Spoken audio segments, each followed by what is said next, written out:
എന്തുകൊണ്ടാണ് നമ്മൾ ഡാം സ്കിന്നിൽ ഇന്ന സ്കിൻ കെയർ അപ്ലൈ ചെയ്യണം, ഇന്ന സ്കിൻ കെയർ അപ്ലൈ ചെയ്യാൻ പാടില്ല എന്ന് പറയുന്നതെന്ന് പറഞ്ഞു തരട്ടെ. ചില സമയത്ത് നമ്മുടെ സ്കിൻ വെറ്റാണെങ്കിൽ, അല്ലെങ്കിൽ എപ്പോഴൊക്കെയാണോ നമ്മുടെ സ്കിൻ വെറ്റായിരിക്കുന്നത് അപ്പം നമ്മൾ ഇടുന്ന ഇൻഗ്രീഡിയൻസ് നല്ല ഡീപ്പായിട്ട് പെനിട്രേറ്റ് ചെയ്ത് പോകും.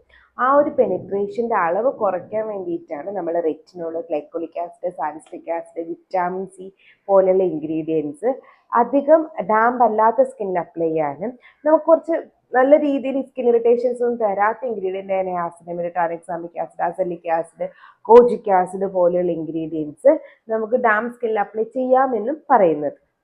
പിന്നെ നിങ്ങൾ യൂസ് ചെയ്യുന്ന ഇൻഗ്രീഡിയൻറ്റ് നോർമൽ കോൺസെൻട്രേഷനിലുള്ള നിങ്ങൾക്ക് തന്നെ അറിയാം. ഇപ്പം നമ്മൾ കോജിക് ആസിഡ് 2% ആയിരിക്കും, അതല്ലെങ്കിൽ നമ്മുടെ നിയാസിനമൈഡ് 10% ആയിരിക്കും. അതിൻ്റെയൊക്കെ എബോ ആണ് യൂസ് ചെയ്യുന്നതെങ്കിൽ അപ്പം അങ്ങനെയാണെന്നുണ്ടെങ്കിൽ നമ്മൾ ഡാം സ്കിന്നിൽ അപ്ലൈ ചെയ്യാത്തത് നല്ലതാണ്. കാരണം ഹൈ കോൺസെൻട്രേഷൻ ഒരുപാട് പെനിട്രേറ്റ് ചെയ്ത് ചിലപ്പം സ്കിൻ ഇറിറ്റേഷൻസ് വരാനുള്ള ചാൻസ് കൂടുതലാണ്. അപ്പം എന്തെങ്കിലും ഡോക്ടറിനെ കമന്റ് ബോക്സിൽ ചോദിക്കുക. ഇതുപോലത്തെ സ്കിൻ കെയർ ആണ് എനിക്ക് വീഡിയോക്ക് ഫോളോ ചെയ്യാനും മറക്കണ്ട. ടാറ്റ.